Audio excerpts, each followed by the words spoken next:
Il y a cette volonté à la fois de l'énergie et de la nouveauté. On est la seule liste qui n'a pas d'élu sortant.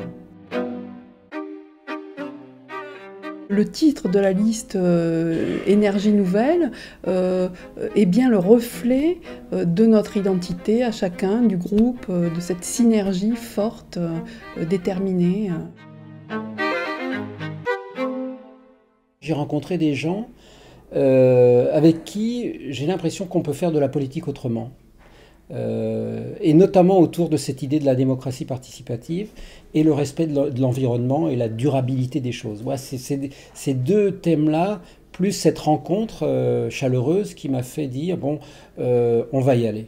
J'ai décidé de m'investir dans les municipales parce que j'ai envie de travailler sur l'éducation au sein de Prades-le-Lez et pouvoir mener un projet de A à Z, et notamment par ma passion qui est l'éducation. Moi, j'avais très envie de m'engager avec cette équipe d'abord, hein, pas une autre. Parce que ça fait maintenant 22 ans que j'habite à Prades. Je n'ai pas choisi un village pour rien. Parce que j'ai envie de rencontrer des gens. J'adore dire bonjour aux gens, de les mettre en lien. J'ai décidé de m'impliquer dans cette campagne car j'aime mon village, en fait, j'aime Prades et je pense qu'on devrait pouvoir tous y vivre bien ou y vivre mieux, y grandir, y vieillir, voire y travailler.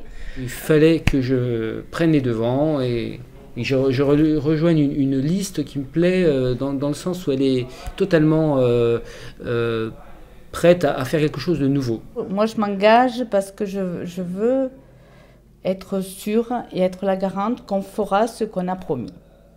J'ai décidé de m'engager dans ce projet-là pour améliorer l'éducation de nos enfants et la prise en charge de nos enfants à l'école, principalement, et essayer de faire en sorte que la santé soit plus facilement accessible pour tous. J'ai décidé de m'engager dans cette campagne pour pouvoir développer au niveau local une vraie politique écologique. Ce qui m'intéresse beaucoup, moi, c'est l'art, la culture en général, et donc de faire émerger, de donner une identité à ce village, d'en faire un lieu d'expression aussi pour les différents arts, et pour faire participer l'ensemble des habitants, le plus possible en tout cas, à la vie culturelle. Donc cette dimension de on va ensemble chercher des solutions et on va les construire. On n'est pas dans une logique où il y a un programme qui serait préétabli, il y a des consignes qui viendraient d'on ne sait où. C'est vraiment une construction collective progressive. En plus, on le fait de façon assez joyeuse et assez dynamique. Il ne faut pas avoir peur de discuter avec les gens, et quand il y a peu de gens qui viennent à des réunions, persévérer. Quand il y a peu de gens qui viennent à des réunions de quartier, persévérer. Dire du mal des autres pour dire nous on va faire mieux, etc. Moi ça me saoule un peu. J'espère qu'on va dépasser ça. J'espère qu'on va aller vers quelque chose où effectivement, moi je trouve qu'il y a des très bonnes choses qui ont été faites dans l'ancienne municipalité, le marché, le maraîcher écolo, enfin le maraîcher bio qu'il y a sur les berges du Lez. Il y a des bonnes choses qui ont été faites. Nous, on veut encore faire mieux. Les déplacements doux à pied, à vélo, on trouve qu'il y a trop de places de voitures dans la société et dans le village.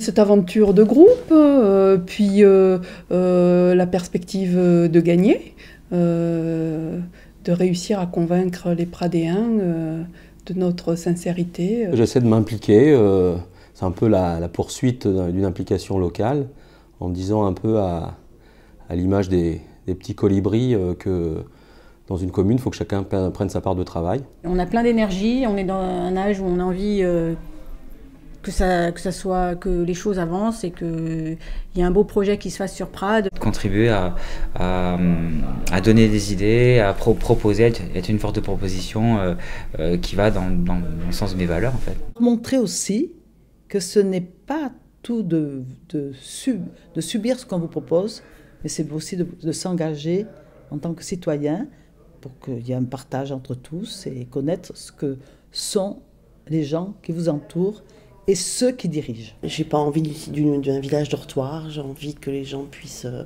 se reconnaître, s'aider, s'entraider. Et mettre en avant cet aspect associatif beaucoup plus que les aspects urbanisme, construction, développement.